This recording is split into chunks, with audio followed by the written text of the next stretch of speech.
Yay, yay, whoa, whoa, whoa, yay. Fuck. गल्ती छ मेरो तर भन्दिनँ म कसैलाई भन्नु पनि के भन्नु सबैलाई भन्नु छैन तर टाढै पछि पनि मन हुन्छ मलाई अरू त के चाहिँ भन्नु नि गल्ती लुकाउन सक्दिनँ म गल्ती लुकाएर पनि काम छैन यहाँ पर्छ मलाई अझै पनि मेरो पारा त्यस्तै फेरि छैन नि बिग्रेको म पारा मेरो जहिले यस्तै हो सिधै भनिदिएको मैले मेरो दाइलाई नै सबैले भन्छ मलाई नै बिग्रियो त तेरो छोरा त बिग्रियो आमा बाउलाई कति रुवाएको खोइ थाहा छैन मरि हत्या गरेर पढायो मेरो पनि पारा त्यस्तै फेरि छैन नि छाडा बन्नेको म मेरो पनि त मेरो गीती हो मेरो पाराले म त खोइ बिग्रेको त्यसैले भन्दैन मलाई कसैले यहाँ च्याङ्बा बिग्रियो गाउँले त भएछ तर हेर्न ट्यापे पनि भएछ अब के चाहिँ भन्नु अब खोइ यसलाई बदनामै गरिसक्यो आमा बाउको आमाको बदनाम गरिसकेर जाँठा अब के भन्ने कोही चिक्नेलाई भन्नु पनि के चाहिँ भन्नु त्यो बिग्ने होइन त्यो बिग्ने पनि होइन त्यसले चिक्ने पनि होइन त्यसले के चाहिँ गर्छ घर पनि बनाउनु सकेन दुई वर्ष खाडीमा गयो तर केही पनि ल्याउनु सकेन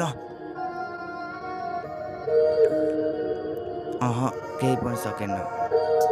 आफ्नो पारा फेरि यहाँ त्यस्तै जति खायो त्यति नै गयो त्यसै जति कमायो त्यति नै गयो अब कति गर्नु म आफ्नो आँसु बगाएर भए पनि अब गर्छु इतिहास मैले लेखिसकेँ अब पान्नमा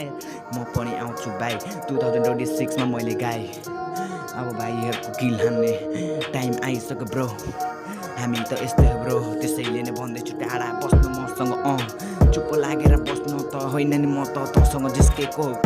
जिस्केको भन्दा पहिला त नै मुजी जिस्केको मेरो पनि त्यस्तै हो नि पारा छैन मेरो कहिले पनि छाडा भन्नेको होइन नि त्यस्तो म केसले भन्दैछु फ्राइ पार्नु म किन यति साह्रो चम्किरहेको छ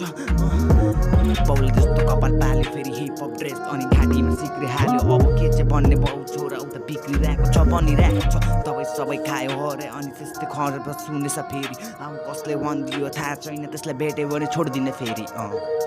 त्यसलाई भेट्यो भने छोडिदिने फेरि त्यसलाई भेट्यो भने छोडिदिने फेरि त्यसलाई भेट्यो भने छोडिदिने फेरि मनमा कति पीडा लागिरहेको छ मनभित्र आफूलाई नै घिडा लागिरहेको छ त्यस्तै नै बदनाम भइसक्यो अब खाडीमा गएर पनि कति दङ्गल सक्यो त्यस्तो सम्झ्न सक्दिनँ म त्यस्तो थाम्न सक्दिनँ म दुखिरहेको छाती अब फुट्न थाल्यो राति केही सोच्नु भनेर सोचिरहेको मेरो टाउको साउको फुटिसक्यो सोच्दा सोच्दै मेरो टाउको फुटिसक्यो कसले के भनिदियो बिच्किसक्यो आमा उता फेरि कोही त पैसा हालिदियो छोरोले भनिरहेको